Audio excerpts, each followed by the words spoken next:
Queremos hoy darle la bienvenida a este canal, a este joven canal de televisión, Canal 8, canal tinerfeño, a don Miguel Cerolo Aguilar, alcalde de Santa Cruz de Tenerife y diputado autonómico por Tenerife. También a este programa de Directo al Objetivo, en el transcurso del cual pues, vamos a hablar de algunas cosillas de su pasado político y personal, de su presente y también de su futuro. Don Miguel, usted nació en Santa Cruz de Tenerife hace 46 años, es licenciado en Derecho por la Universidad de La Laguna, padre de 2 hijos, está casado, padre de 2 hijos, y a los 22 años, procedente de las Juventudes de ATI, inicia su carrera política como concejal de Santa Cruz de Tenerife. ¿Quién lo convenció a usted para enrolarse en la cosa pública? Incluso sin haber acabado la carrera de Derecho. No, bueno, buenas noches antes que nada y gracias por haberme invitado a este canal. Yo entré en la vida pública antes del año 79, por coincidencia.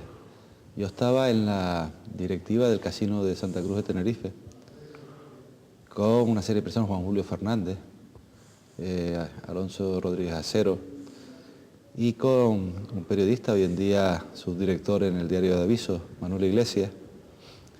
Y en un momento determinado me invitaron a ir a una reunión de una cosa que se llamaba la Federación de Partidos Demócratas y Liberales, que era de Joaquín Garrigues Walker.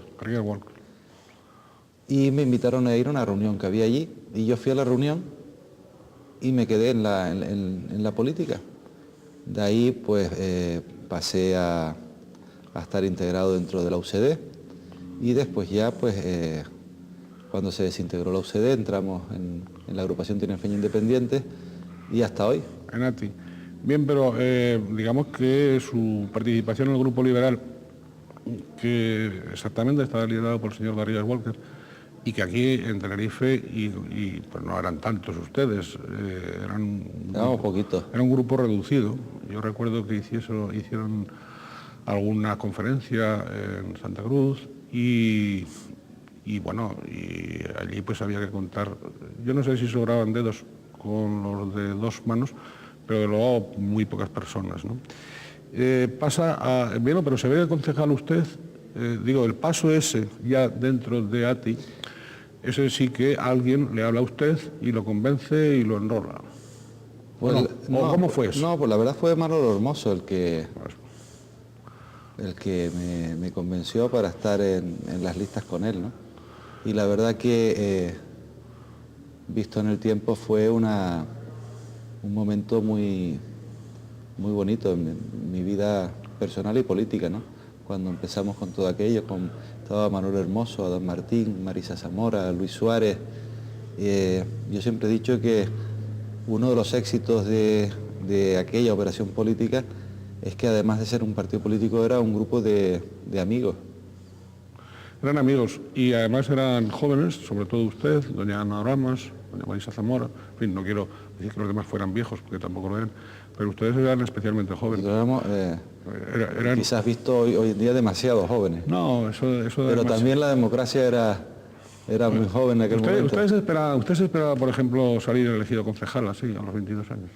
No, yo la verdad que no, en aquel momento no, pero bueno, entramos en el ayuntamiento, Manolo Hermoso salió de alcalde, nos vimos trabajando ahí de concejales y bueno, y seguimos en política. Sí.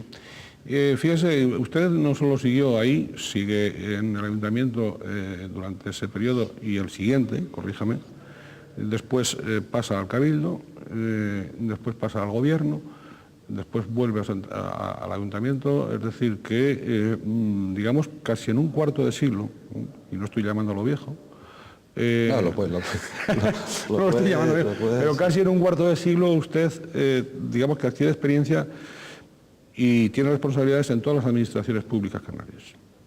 En todas las administraciones públicas canarias. Bien, en 1979 creo que a usted se le responsabilizó de las áreas de medio ambiente, parques y jardines, el carnaval, ¿Usted qué pasa? ¿Animó también al carnaval? ¿O el carnaval lo animó a usted? No, era una época muy bonita porque el carnaval en aquella época ¿Era más carnaval que ahora? era distinto, o sea, cada generación recuerda su carnaval como el mejor carnaval. Y el carnaval de la época de mi padre lo recuerda como el mejor, y yo recuerdo el que yo tenía cuando tenía 18, 19 años como el mejor. Pero es que después toda esa generación de perritos y dositos que iban amarrados a la cintura, que ha sido también más reciente, también lo recuerdan como el mejor.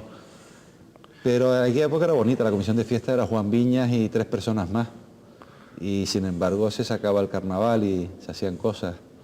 ¿Y en las otras áreas usted precisaba de que le animasen o usted estaba lo suficientemente animado? Porque yo tengo entendido, corríjame también, de que sin ser ningún joven, como dice el otro, desinquieto, sí que formando equipo con Manuel Hermoso, siempre usted ha sido como la voz crítica dentro de ATI, ¿no? Pero es que yo tuve una suerte con Manolo Hermoso, que es que Manolo Hermoso tenía una cualidad, que yo creo que sacaba lo mejor de cada persona. Y él sabía que, con el caso mío, a mí me dejaba trabajar, me daba rienda suelta a todo lo que quería hacer. A veces me llamaba y me decía, hombre, tú no crees, pero siempre, siempre, siempre me dejó trabajar. Y todas las ideas que yo le presentaba le parecían bien, aun sabiendo, porque él tenía más experiencia que yo, que muchas de las ideas que yo le estaba planteando a lo mejor no iban a salir, pero él, yo creo que prefería que yo intentara hacer 10 ideas nuevas y fracasara en 5 a que no hiciera ninguna nueva. Y yo eso, la verdad que después en el tiempo uno lo agradece. Y yo procuro hacer con la gente que trabaja conmigo ahora lo mismo que hacía Manolo Hermoso conmigo, que era permitir a la gente que cada uno desarrolle su trabajo. Hay unas políticas generales, hay unas directrices generales, pero dentro de eso cada uno debe tener su responsabilidad y su capacidad de poder innovar y modificar las cosas. Manuel Hermoso dejaba trabajar, usted deja trabajar. Es una buena enseñanza esa de dejar trabajar y no inquietarse porque trabajen los que forman parte de un equipo que alguien presida. Es que yo creo que eso fue yo creo que una buena cosa de Manuel Hermoso, que yo también lo he intentado llevar casi como un dogma de fe en mi trayectoria política. O sea, Manolo Hermoso siempre pretendió tener a su lado las mejores personas que él podía tener, las que consideraba más valiosas, las que consideraba que más trabajaban o que más ideas podían aportar. Y yo también siempre he dicho que el poco éxito que yo haya podido tener en las diferentes labores de gestión que yo he tenido a lo largo de todos estos años es porque siempre me he procurado rodear de las mejores personas que he podido. Yo digo que el más torpe, el más de todo el equipo siempre soy yo. O sea, y que la gente que me rodea son todos mejores que yo. Pero es que lo he intentado siempre que sea así. Sí, particularmente, digo, en periodos preelectorales, antes de que se produzcan los periodos preelectorales, porque al mismo tiempo usted sí que cuida los suyos, pero al mismo tiempo renueva sus equipos y sin desatender a quienes han formado parte de sus equipos. Eso también es muy de Manuel Hermoso. Pero yo quería comentarle que usted en ocasiones, cuando más se le ha visto preocupado ha sido precisamente en la selección de esas personas que van a formar sus equipos, ¿no? No siempre ha podido conseguir los que ha querido, o a veces le han fallado algunos. No, yo siempre lo digo, o sea, cuando uno va a hacer una lista electoral para el ayuntamiento, uno siempre intenta decir, bueno, qué personas cree uno que pueden aportar mucho al trabajo. Uno busca a las personas que intenta tener, que tienen más formación o más experiencia, más capacidad de diálogo, más honradez, y uno busca los perfiles. Entonces va uno y dice, bueno, pues voy a hablar con este señor. Y a mí se me ha dado el caso muchas veces de llegar y decir, oye, ¿te vienes en la plancha conmigo? Y dice, mira, yo te asesoro un sábado por la tarde. El domingo te asesoro lo que tú quieras. Tú me llamas lo que quieras, pero yo no me meto en política porque, dice, yo vivo tranquilo, vivo bien, y tal y como está la política hoy en día, si me meto en política al día siguiente, no voy a aguantar más que críticas, follones, problemas, dice, y hay mucha gente que no quiere dar el paso a la política un poco por miedo a lo que se han convertido también los políticos, que son en un pim pam fum. Por el desprestigio de la política, digamos. Por el propio desprestigio de la política. Y entonces es una pena, ¿no? Y yo he convencido a algunas personas pues que se han venido conmigo y a otras que no los he podido convencer y que me ha quedado mucha pena y que los llamo, me asesoran, pero que nunca han querido estar en política. No he querido dar el paso ese. Bueno, es un paso también de generosidad en ocasiones, porque evidentemente usted en los equipos y en aquellos que le han dicho que sí, no son personas que no tuviesen nada que hacer, son personas que están situadas y que dejan, pues en la medida que pueden, pero dejan su actividad profesional o dejan tal y para dedicarse a la cosa pública. Un rasgo de generosidad también por parte de quienes dan ese paso y no ven solo en la política un trampolín para enriquecerse o para prosperar en la vida. No, es que yo siempre digo lo mismo, o sea, en política yo no dudo que haya personas que no sean honestas y no sean honradas como hay en el mundo del periodismo, en el de la medicina, entre los albañiles, los electricistas, en cualquier profesión hay de todo. Lo que pasa es que yo que he estado muchos años en el mundo de la política digo que hay muchísima gente, muchísima, la mayoría son gente honrada, honesta, que intenta dar lo mejor de sí para la población a la que está dedicando y sirviendo durante unos años. Y por eso digo que quizás la imagen que se tiene o que se ha transmitido, culpa muchas veces de los propios políticos, no es la más adecuada, porque desde luego la capacidad de sacrificio que muchas veces tienen que tener las personas para entrar en la política, el perder la intimidad, el ser pues carne de cañón para estar en la boca de todo el mundo en los comentarios de barra, el verte en los medios de comunicación con infamias muchas veces. Esas son cosas que por muy duro que sea uno, por mucho que uno se recubra, afectan a tu familia, afectan a tus padres, afectan a tus hijos, sí, afectan a tus amistades. Y hay mucha gente que yo entiendo que cuando uno les plantea vente a la política dicen no, mira, sí, no, yo no. Pero es una pena, porque yo siempre he dicho que en política uno debería de intentar que fueran las personas más válidas. Sin duda.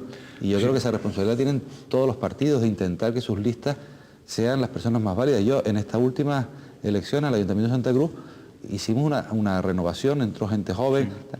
Y yo creo que intentamos hacer la mejor lista posible.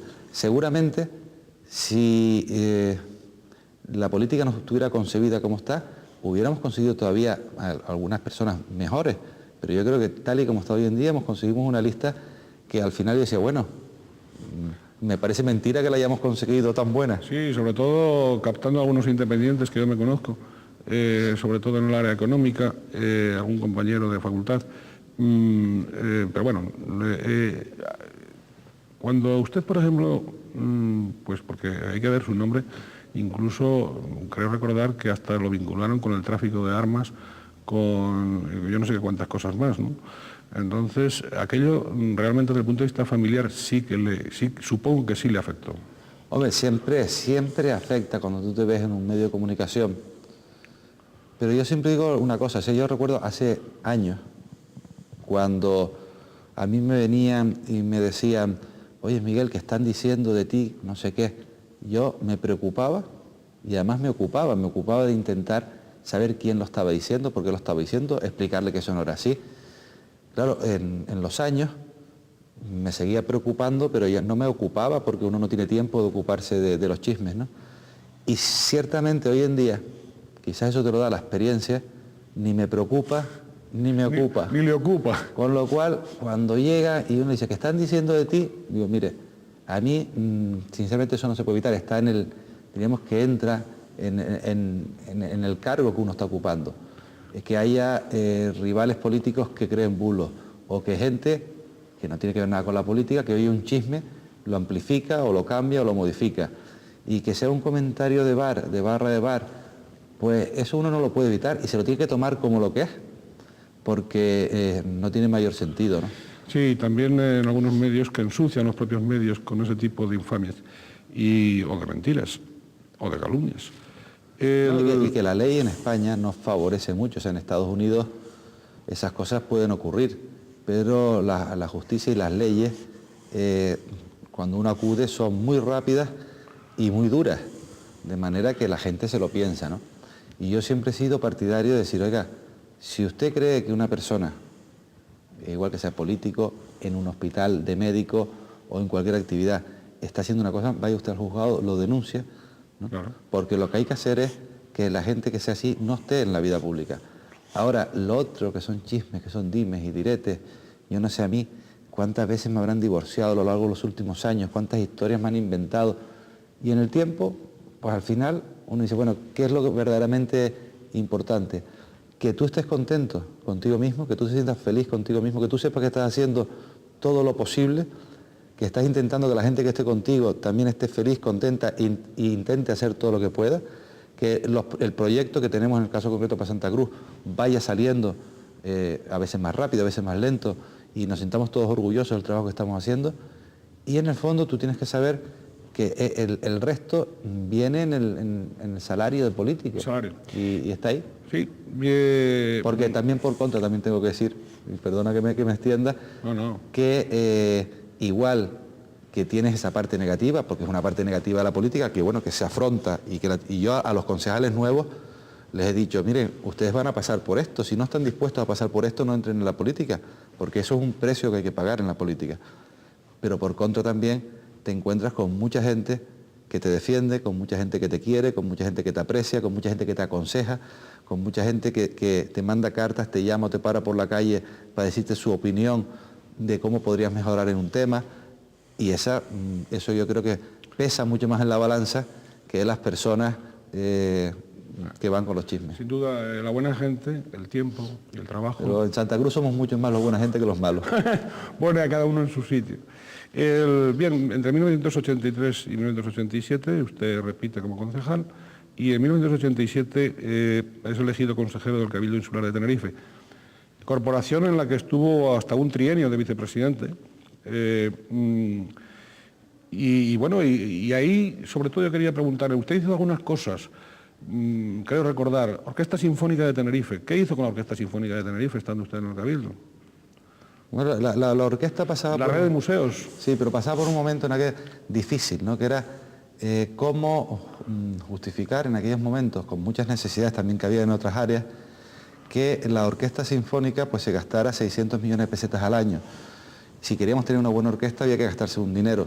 Entonces, lo que vimos con Víctor Pablo Pérez era la importancia de que la Orquesta Sinfónica no fuera nada más que una orquesta sinfónica para 1000 abonados que la veía, que la iban a oír, sino que la Orquesta Sinfónica fuera patrimonio de toda la isla.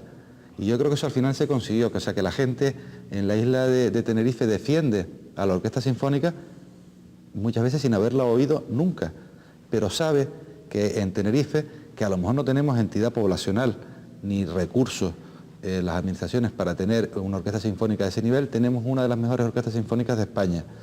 Bueno, eso yo creo que al final todos nos sentimos orgullosos de que el nombre de Tenerife vaya por todo el mundo y con una orquesta sinfónica que nos pueda representar. Eso a su vez trajo después la necesidad de un auditorio.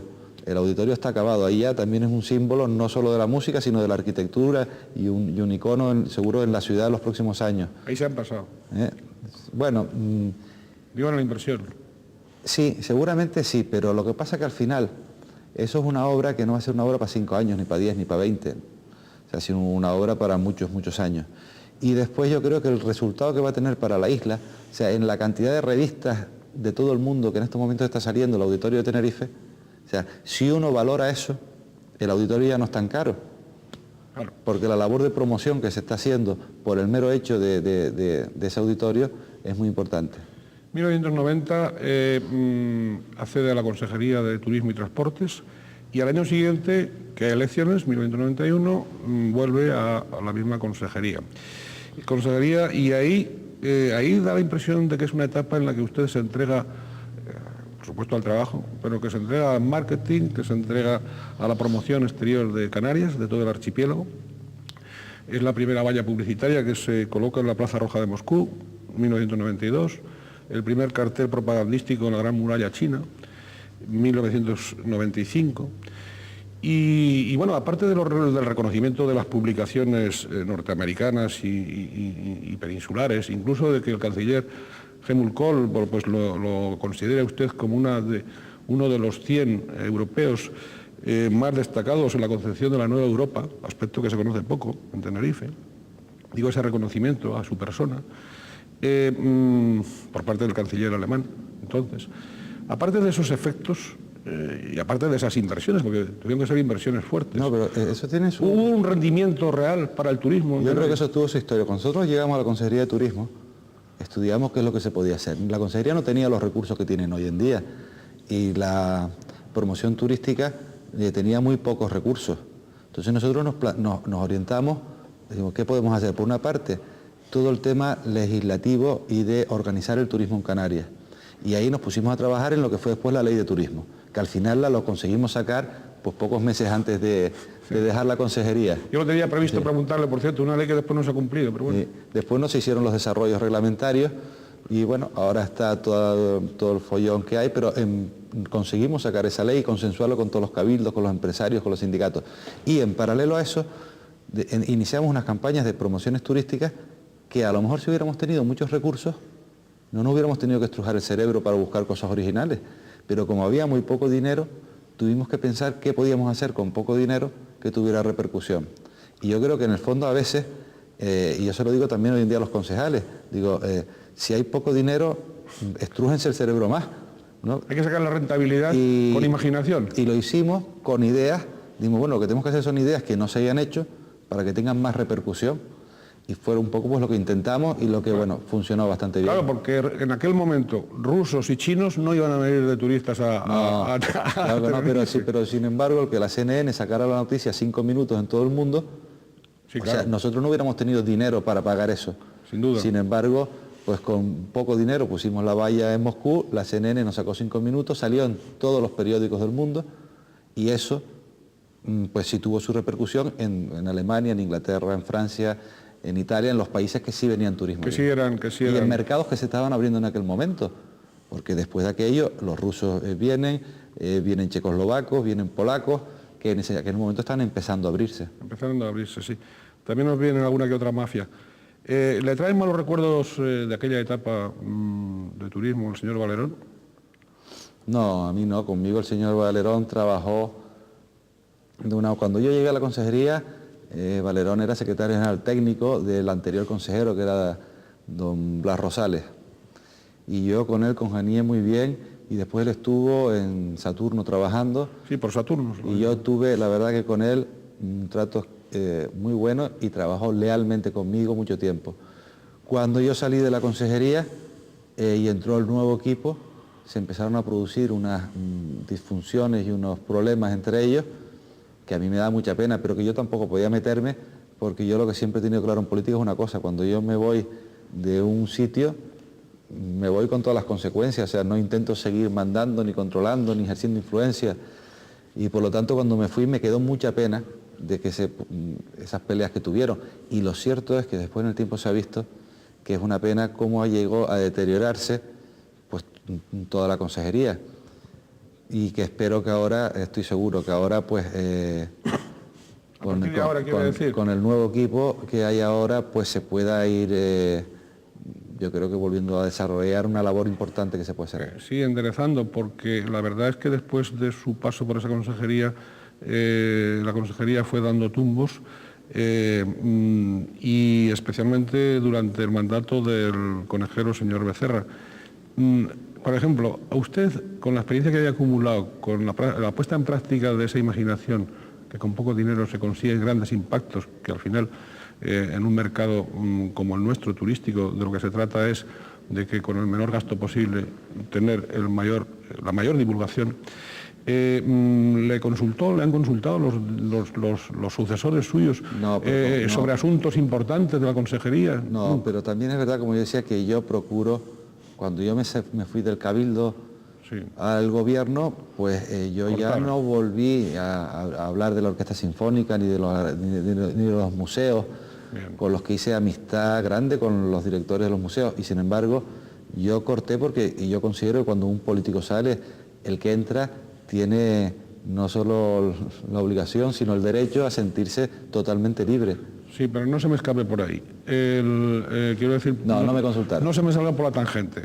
Yo lo estoy planteando de otra cosa. Una cosa, eso es intromisión y conocido es que usted no está especializado precisamente en ese tipo de tretas.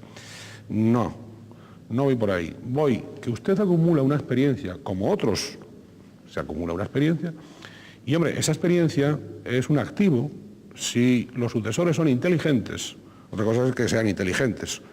Si los sucesores son inteligentes, para no estar consultándole todos los días, claro, pero por lo menos en determinadas cosas... Yo pongo un ejemplo. Efectivamente, a mí nunca me consultaron nada.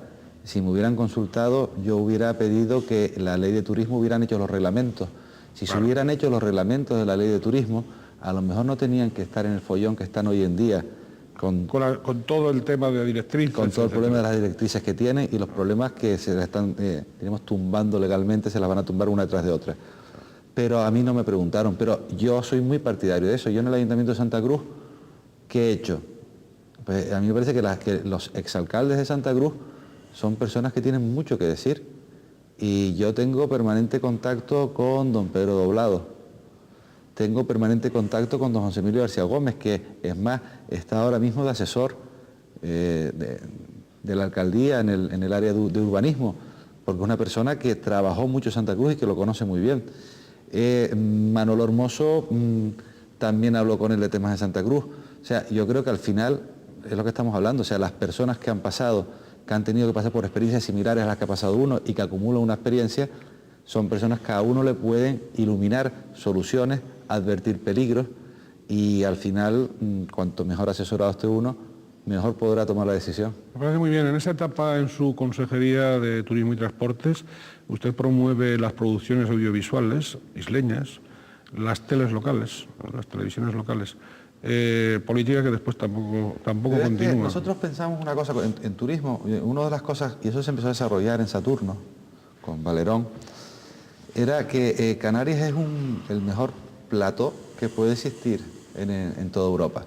O sea, nosotros tenemos unas condiciones de luminosidad que no hay en ningún otro sitio de Europa. Tenemos una planta alojativa hotelera que no hay en ningún sitio. Tenemos conexiones aéreas con casi toda Europa. Tenemos una diversidad paisajística en Canarias como no hay en ningún sitio. Entonces podemos tener playas, bosques, pero podemos tener desiertos, podemos tener montañas nevadas, tenemos todo tipo de localizaciones. Y nos parecía a nosotros que si aquí se empezaba todos los años a dar una ayuda al mundo audiovisual durante 5, 6, 7 años, al final eso repercutiría en tener productoras importantes con equipos aquí, de manera que aquí se convirtiera un poco en el Hollywood de Europa, que aquí se vinieran a rodar películas, que aquí se vinieran a grabar spots de televisión, y porque eso al final yo creo que también era una promoción muy importante para el archipiélago canario, como lo es Hollywood, sin ninguna duda.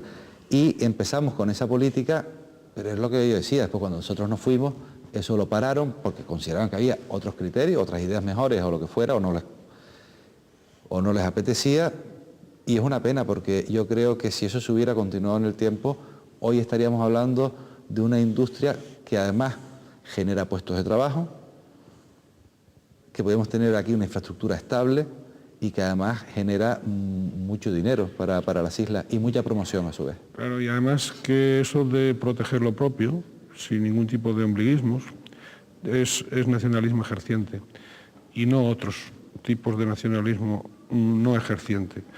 Bueno, en junio de 1995 vuelve usted al ayuntamiento, convirtiéndose en el alcalde más joven de Santa Cruz de Tenerife.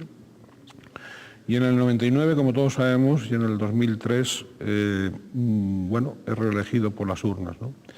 ¿Ha sido ahora últimamente usted más generoso con el PP de Cristina Tavío de lo que lo fue con el PP de Guillermo Vigo? Digo, ahora. No, es que era distinto, porque nosotros en esta legislatura nosotros sacamos mayoría absoluta. Entonces la gente puede entender, bueno, si tiene mayoría absoluta, ¿para qué va a pactar con nadie? Pero yo lo intenté explicar cuando lo hice, o sea... Perdón que le interrumpa, ¿fue presión de Coalición Canaria? No, todo lo contrario, o sea, eso no lo planteamos nosotros en el ayuntamiento, no tenemos mayoría absoluta, podemos ejercer esa mayoría. Pero yo creo que en un ayuntamiento, al final los temas que se discuten no son de política exterior, ni son temas de grandes políticas, sino son un poco, un ayuntamiento es como un administrador de finca urbana, pero a lo bestia. Y lo que se trata es de que funcione lo mejor posible la ciudad. Y para eso, nosotros lo que decíamos es cuanto más personas colaboren y participen con el equipo de gobierno, mejor. Entonces yo le planteé a los que quisieran colaborar con el equipo de gobierno que estaba dispuesto a integrarlos en el equipo de gobierno. Porque me parece que eso es bueno y además me parecía...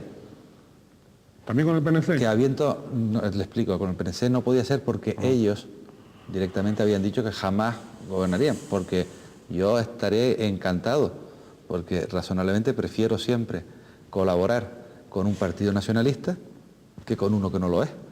Lo que pasa es que dos no pueden si uno no quiere, ¿no? Claro. Pero vamos, yo lo dije antes, lo dije durante y lo sigo diciendo ahora. Yo soy defensor y partidario de que los partidos nacionalistas en Canarias tienen que estar aglutinados y que no tiene mucho sentido que por un lado esté la Federación Nacionalista, por otro lado esté Coalición Canaria, por otro lado esté...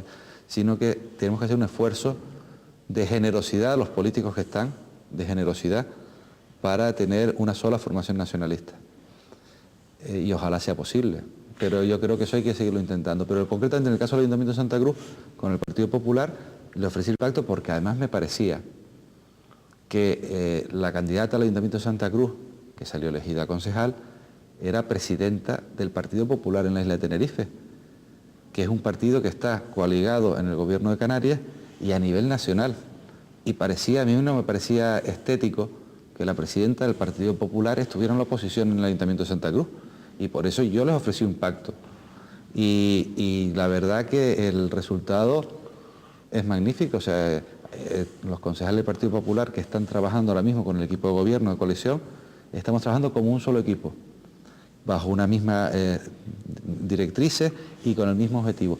Igual que también digo que hasta hoy, déjame tocar madera. Toque madera por si acaso. Digo, hasta hoy la labor de la oposición también se critica, se discute, pero en los temas importantes, los temas de verdad importantes para la ciudad, yo hasta hoy, en estos meses, he observado que tienen voluntad de sentarse en la mesa, de dialogar, de aportar y de entre todos empujar los temas de la ciudad para adelante. Y a mí me parece que eso es importantísimo. Está bien eso de que usted ha identificado cómo ha sido, ha identificado la estrategia con la estética. Eso es un buen golpe. Vamos a ver, don Miguel, qué manera de decir las cosas bien. Y no hay nada personal contra el señor Guigú, por parte suya. Es que cuando la gente habla en política y lee muchas veces a los propios comentaristas políticos que escriben y pueden decir, es que ese señor está enfrentado. Yo con el señor Guigú tuve en el ayuntamiento, no esta etapa, que como le digo, no tenemos el más mínimo problema. Él está en la oposición, nosotros estamos gobernando, él cumple su función de oposición, nosotros la de gobierno. Tuve un momento político en el que, diremos, no teníamos acuerdos y se solucionó políticamente. Pero yo con el señor Guigú no solo no tengo nada, sino que, sinceramente, a mí el señor Guigú me cae bien. Pero fue cierto que en aquella época usted dijo que se lo quitaran, ¿no? Pero en aquel momento, políticamente, yo tuve que tomar una determinación. O sea, yo consideré que no podíamos seguir trabajando juntos. Y por lo tanto, en aquel momento dice, o se quedaba en el ayuntamiento él, o me quedaba en el ayuntamiento yo, uno de los dos, porque el trabajo político juntos en aquel momento no fuimos capaces. Y seguramente, yo no quiero decir que sea responsabilidad de él, seguramente yo también tendré una parte de responsabilidad, pero no fuimos capaces de entendernos, ¿no? Yo lo que espero que en el tiempo, si alguna vez confluimos en una organización nacionalista mayor que la actual, donde esté él y estemos nosotros, pues que aprendamos de los errores pasados y sepamos convivir y discrepar, pero seamos capaces también de políticamente actuar conjuntos. Bien, ahora ya coinciden en los plenos y por cierto, en la actuación de los plenos hasta el momento, también toquemos madera otra vez, el comportamiento de la oposición, de los grupos de oposición, pues es muy correcto con respecto a usted y al equipo de gobierno, que se sepa, ¿no? Incluso a veces se comportan con el silencio. No, pues ¿Porque ustedes lo hacen muy bien o porque están un poco aplacados en la No, oposición? porque de verdad yo creo que hay dos caminos en las oposiciones, ¿no? O sea, uno es el camino de intentar trabajar desde la oposición para que las propuestas de la oposición prosperen o para que las propuestas del equipo de gobierno se mejoren con las opiniones de uno o para vigilar que el equipo de gobierno cumpla los compromisos que hizo y hacerlo desde el diálogo y desde la inquietud de que salgan proyectos y avancen, que es creo la actitud que está teniendo hasta hoy, pues tanto Manuel Santana como Guillermo Vivú en el Ayuntamiento de Santa Cruz con sus respectivos equipos, tanto del PNC como del Partido Socialista, y otras políticas que uno ve en otros ayuntamientos donde se plantea la oposición desde un tema totalmente distinto, que es decir, todo lo que haga el equipo de gobierno está mal y tenemos que ir a intentárselo tumbar, porque si lo consigue es malo políticamente para nosotros y por lo tanto, y ahí no se analiza lo que es bueno ni malo para la ciudad, sino por lo que es malo o bueno para el partido político. Y a mí me parece que no entro ni salgo en cuál de las dos maneras de ejercer la oposición o el gobierno sea la correcta. Lo que digo es que a mí particularmente me parece que para los ciudadanos la mejor es, desde luego, la de poderse poner de acuerdo en los temas importantes de una ciudad. Y, como digo, hasta ahora en el Ayuntamiento de Santa Cruz hemos tenido yo creo que esa suerte, que no es una suerte para el equipo de gobierno solo, sino es una suerte para la oposición y una suerte sobre todo para los ciudadanos. Para los ciudadanos, sin duda. Sí, si se pasan y se gastan los recursos y los esfuerzos en peleas intestinas, desde luego quien pierde siempre es el ciudadano. Bien, revisemos si le parece realizaciones y proyectos, ¿no?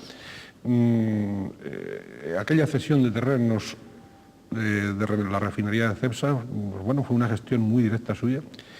Qué ocasión perdida, ¿no? Para esa ciudad, para haber conseguido esa zona, una ciudad de excelencia urbanística. Y en cambio ahí da la impresión de que la explotación inmobiliaria se ha llevado la mayor, ¿o no? Sí, porque el planeamiento que estaba aprobado en ese suelo, pues permitía determinadas condiciones urbanísticas. Que seguramente si el planeamiento lo hubiéramos hecho ahora, sería distinto. Pero lo que pasa es que era un planeamiento que estaba consolidado y por lo tanto con unos propietarios con unos derechos. La propiedad era de Cepsa, pero al vender la Cepsa a unos promotores, el promotor adquiría la propiedad y los derechos que tiene las parcelas. Entonces, claro, muchas veces a mí me preguntan, ¿a usted le gusta? Pues, mire, a mí particularmente hay unos que me gustan más, otros que me gustan menos, otros que no me gustan nada. Creo que al final, cuando esté acabado todo, cuando haya más vegetación, cuando estén los edificios públicos que se van a hacer allí, como un múltiple nuevo, etcétera, el edificio de juzgados que va a ir allí, mejorará la zona, pero que efectivamente es una pena el que seguramente con otros, fíjese, hasta con la misma volumetría y todo, con otro tipo de proyectos. Pero claro, eso entra en un tema subjetivo totalmente. Es decir, es que a lo mejor lo que a mí me puede gustar, es posible que a otro señor no le guste. Pero nosotros, ¿qué hicimos? Hemos creado, como en Cataluña, como en Barcelona, una comisión estética, discutible a nivel legal, porque no puede imponer, puesto que si tú cumples la normativa urbanística, el ayuntamiento va obligado a darte la licencia, pero donde hay especialistas y gente de diferentes sectores para opinar estéticamente y hacer sugerencias a los proyectistas en determinados proyectos. Yo creo que eso puede funcionar, en Barcelona funcionó y aquí esperemos que con el tiempo vaya funcionando también. Vale más tarde que nunca. Rehabilitación de la vía del Barranco de Santos. Es otro proyecto, otra idea. Es un proyecto que está ya, digamos, lo adjudicamos la primera fase.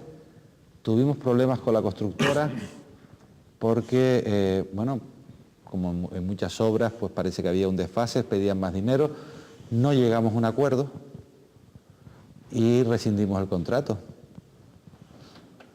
Y al rescindir el contrato, pues lo hemos vuelto a adjudicar y en estos momentos se está empezando a trabajar en esa fase. Ahora vamos a adjudicar una segunda fase y estamos negociando con el Cabildo de Tenerife la tercera fase, porque nosotros pretendemos que esa vía se ejecute muy rápido o en paralelo a las obras del tranvía, de manera que cuando se vaya a cerrar la Rambla Pulido para el tranvía y esté cerrado la Rambla Pulido, la gente pueda utilizar esa vía alternativa que va desde la Concepción hasta el barrio La Salud. Porque yo creo que con eso las molestias que va a tener en cualquier caso, y desde ahora hay que decirlo, o sea, poner un tranvía en la ciudad va a ser molesto, pero se pone en la idea de que la molestia es temporal y que después la solución es positiva durante muchos años. Pero si además podemos tener una serie de medidas como esa vía alternativa, las molestias serán mucho menores.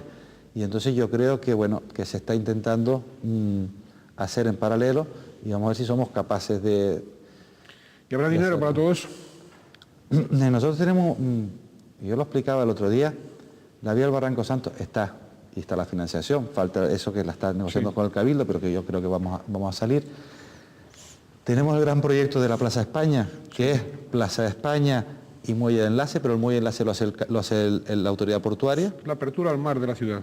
Lo hace la autoridad portuaria, ya está ahí el proyecto y se empezará a ejecutar. La Plaza de España la hace el Cabildo y queda un trozo entre lo que es la Plaza España y el muelle de enlace, que son las vías deprimidas que pasan por ahí con el tráfico, que eso es una obra que hemos nosotros dicho que es prioritaria para la ciudad y que se la hemos puesto al Gobierno de Canarias como una obra prioritaria en nuestra ciudad, porque nosotros no podemos hacer la Plaza España y hacer el muelle de enlace sin hacer esas vías, o acabar esas obras y después volver a levantar para hacer las vías.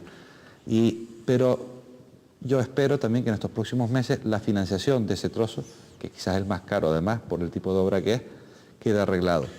Por cierto, la Plaza de España se va a eternizar como lugar digo, porque hay muchos ciudadanos, muchos santacruceros que les inquieta eso, ¿no?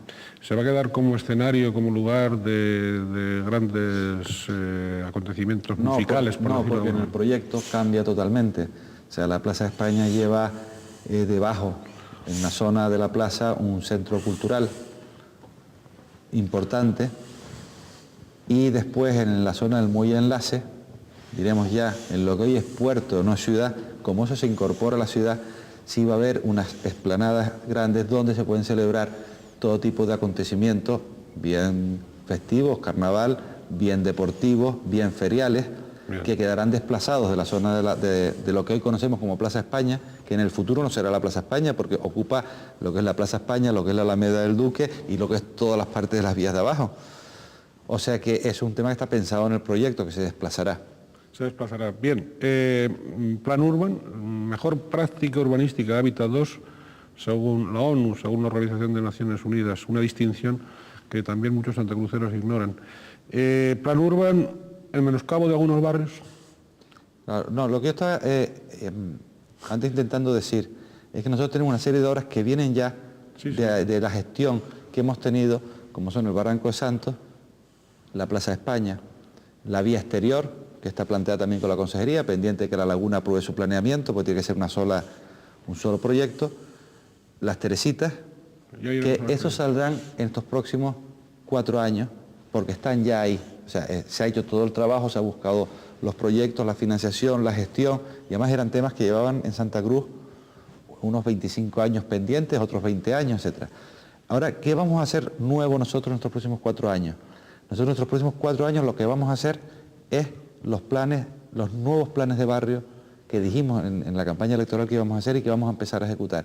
Y estamos ahora mismo trabajando en los condicionamientos técnicos que tienen que tener esos proyectos y en cómo tenemos que conformar los equipos para hacer esos proyectos. Y cuando antes de final de año pretendemos tener todo eso acabado para en el primer trimestre del próximo año reunirnos ya con el movimiento vecinal y determinar por qué barrios vamos a empezar. Estamos también buscando en estos momentos la financiación, pero diríamos que en estos 4 años nosotros vamos a estar dedicados prioritariamente al tema de los nuevos planes de barrio en Santa Cruz.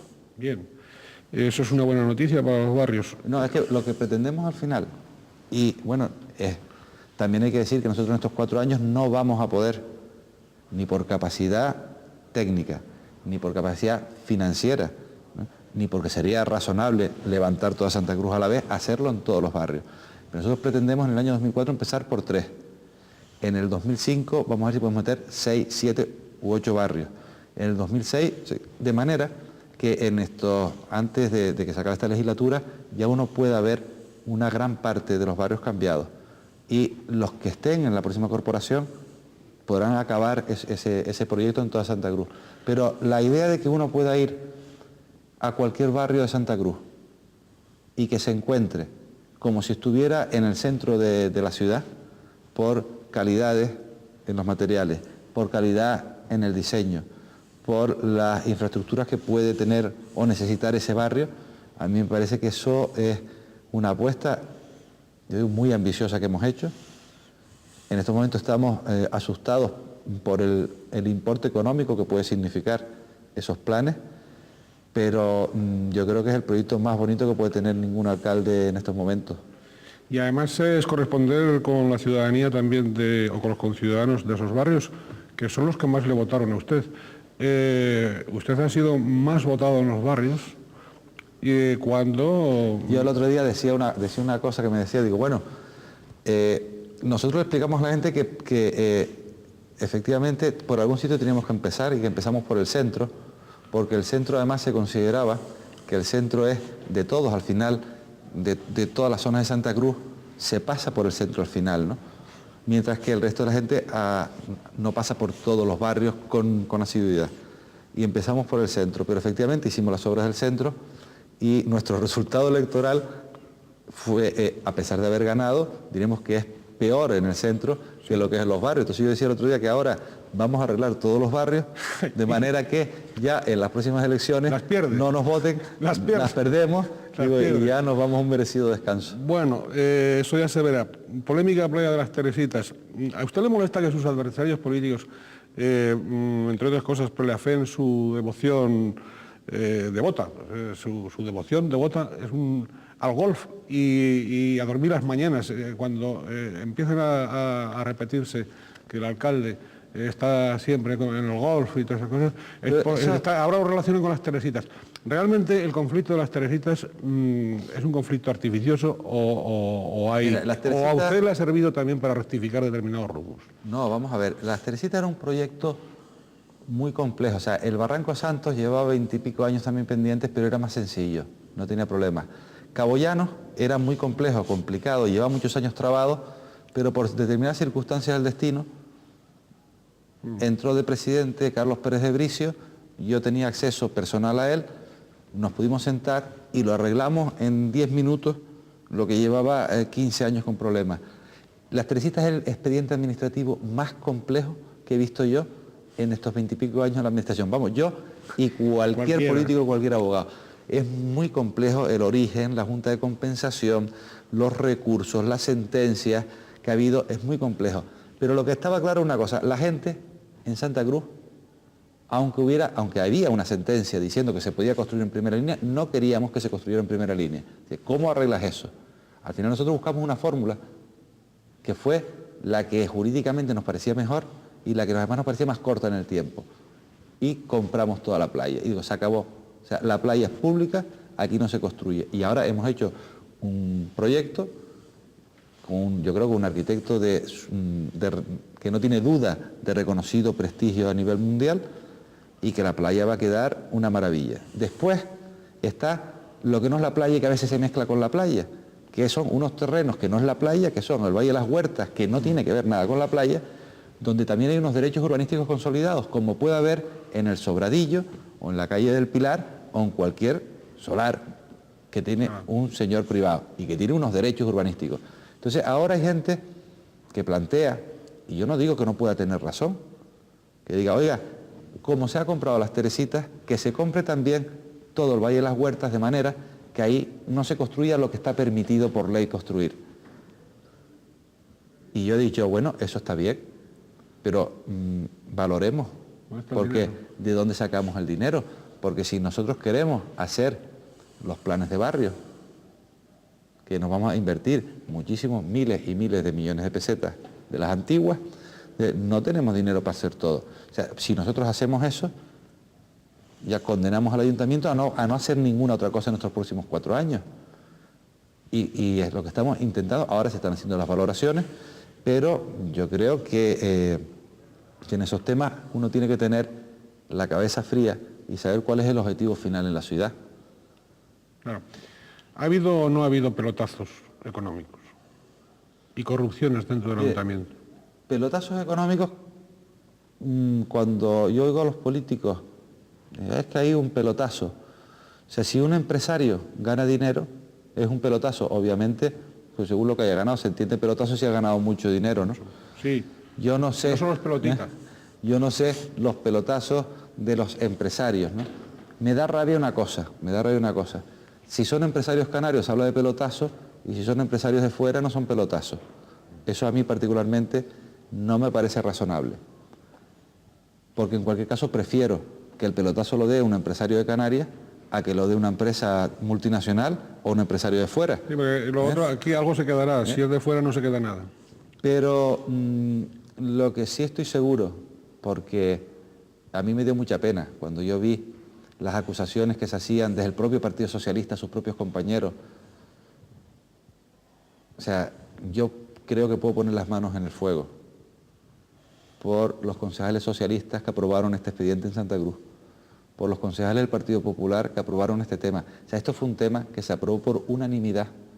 Fíjese, cuando se dice es que esto es un tema muy difícil, tal, por unanimidad de todos los partidos políticos en el Ayuntamiento de Santa Cruz. Fíjese si ese tema fue estudiado, visto por arriba, por abajo, por un lado, por otro, y al final los 27 concejales lo acordaron por unanimidad. Después, eso, ahí hay guerras económicas, hay guerras políticas, hay intereses políticos claros, que ha distorsionado el tema. Porque como yo digo, nosotros, los 27 concejales, encontramos una fórmula. Había más fórmulas seguramente, nosotros encontramos la que nos pareció mejor. Pero lo importante era darle una salida, porque lo que yo no soy partidario, y como yo, los 27 concejales que tomamos esa decisión en su día, era dejar la playa como estaba. No nos parecía que fuera la fórmula. Sí. Y tampoco que se construyera lo que permitía la sentencia, que tampoco nos parecía la fórmula. Bien, vamos a otras cuestiones. Ya dado el tiempo que llevamos, tampoco queremos abusar de su tiempo y de su amabilidad. Bueno, pero un poco en plan de flash, ¿no? ¿Nuevo puerto de Granadilla va a ser el menoscabo del puerto de Santa Cruz o no? Yo es que eso es una polémica que de verdad, que cuando dice, como el alcalde de Santa Cruz es partidario del puerto de Granadilla. Vamos a ver, yo soy partidario del puerto de Santa Cruz de Tenerife.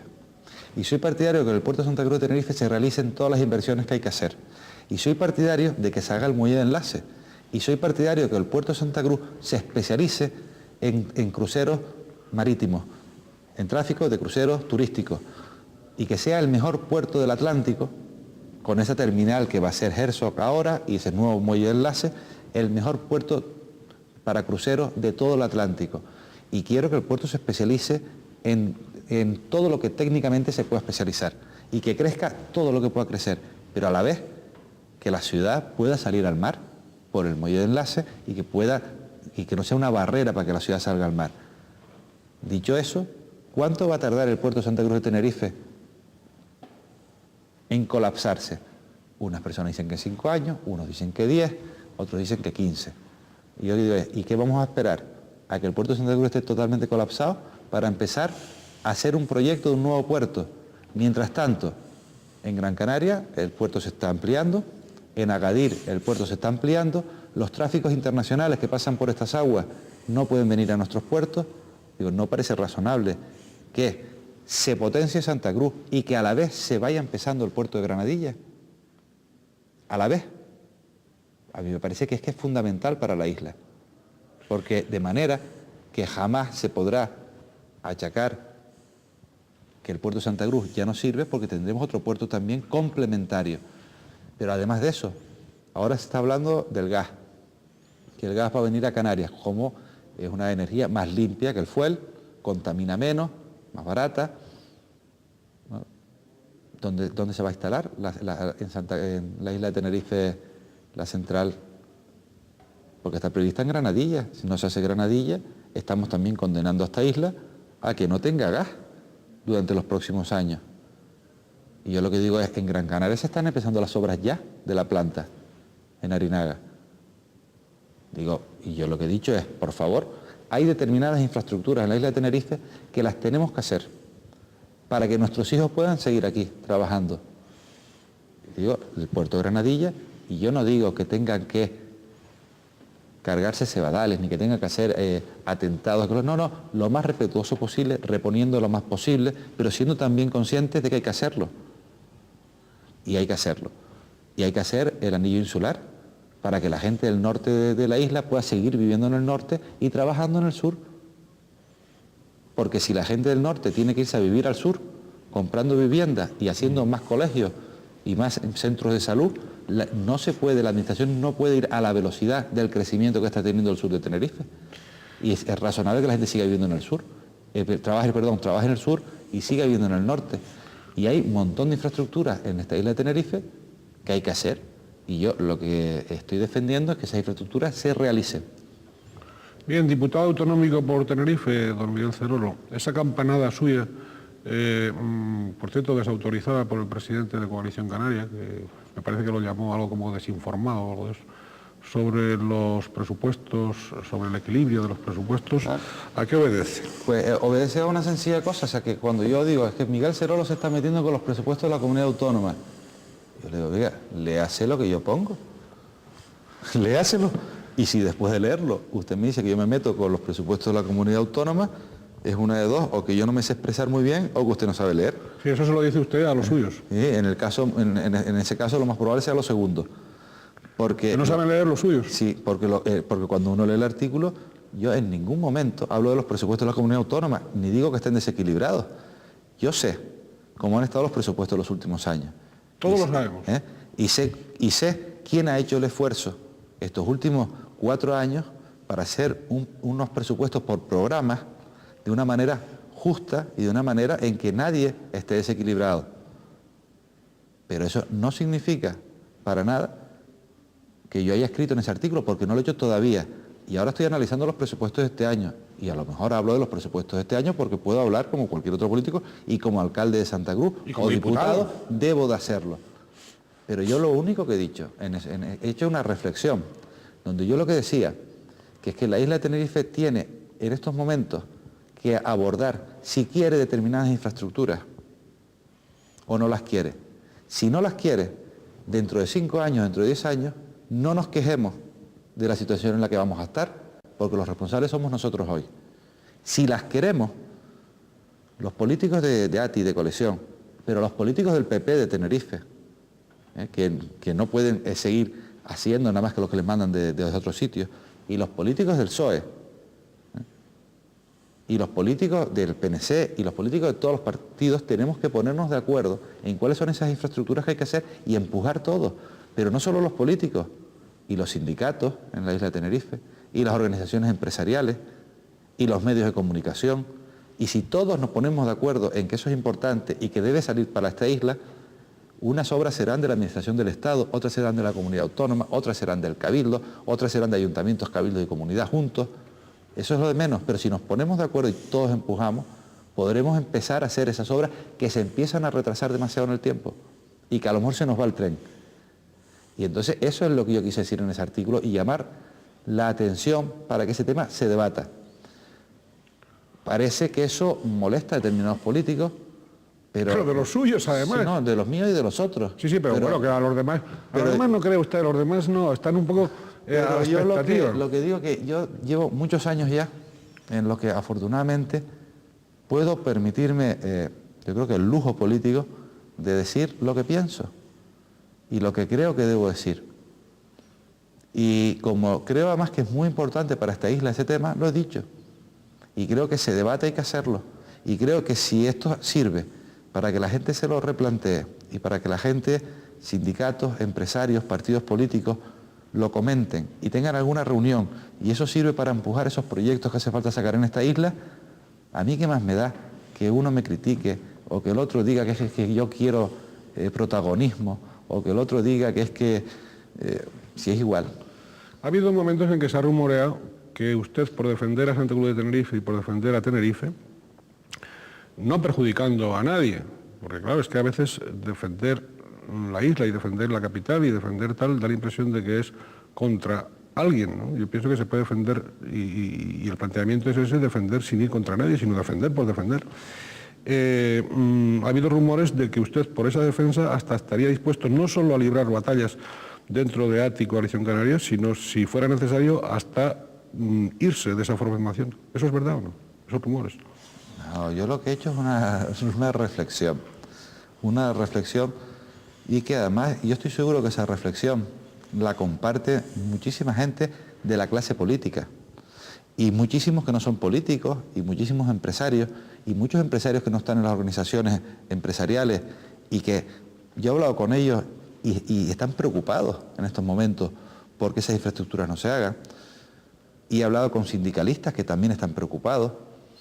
Y yo creo que lo que tenemos que hacer es intentar entre todos que eso salga. Y yo creo que de verdad, si la preocupación es de todo el mundo, no tiene por qué haber más problemas. No tiene por qué haber más problemas. El mundo empresarial europeo ha calificado al Ayuntamiento de Santa Cruz, bajo su mandato, como el mejor organismo de las Islas Canarias. O bueno, también el gobierno francés lo hizo usted, caballero de la Orden Nacional del Mérito. Hemos citado al transcurso de la entrevista una serie de méritos. ¿Sabe eso ¿Todo eso le anima a ser presidente de Canarias, que es lo que quería preguntar? Después me conteste. Pueblo chico, guerra grande. Bien, ¿eso le puede animar a ser presidente de Canarias? No. Pero usted no renuncia a ser presidente de Canarias. No, yo lo que he dicho... ¿No renuncia? No, voy a explicar lo que yo he dicho hasta ahora. Venga. Yo lo que he dicho es que mi única aspiración política era acabar la labor que venimos a hacer el Ayuntamiento de Santa Cruz, y yo tengo el compromiso ahora, en estos próximos 4 años, dedicarme a los planes de barrio, y es lo que me voy a dejar la piel en hacer. Y dentro de 3 años, ¿no?, en política ya se verá. O sea, yo ahora mismo no puedo decir si me voy a volver a presentar otra vez al Ayuntamiento de Santa Cruz. Pues mira, a lo mejor dentro de 4 años, si el plan de barrios lo tenemos a punto de acabar, si pensamos que todavía somos necesarios porque se puede perder la posibilidad de que el resto de los barrios se acaben, a lo mejor nos presentamos y ganaremos o perderemos. Pero a lo mejor, si ya consideramos que hemos agotado el ciclo, ¿no?, en el Ayuntamiento de Santa Cruz, y que debe de incorporarse otro equipo con nuevas ideas, con nuevas cosas que aportar a la ciudad, pues a lo mejor nos retiramos. Y si nos retiramos del Ayuntamiento de Santa Cruz, pues nos iremos a nuestra casa o nos iremos a otro sitio político. No lo sabemos ahora, ni lo podemos saber. Lo que sí está claro, que los que me conocen saben que yo lo he luchado estos últimos años y he tenido que tragar mucha quina y mucha incomprensión porque Adán Martín fuera presidente del Gobierno de Canarias. Porque lo he dicho antes, durante y después. Y por lo tanto, yo soy de los pocos que no soy sospechoso. No como otros. Porque no solo no he estado al lado del cadáver, sino que no he matado a nadie.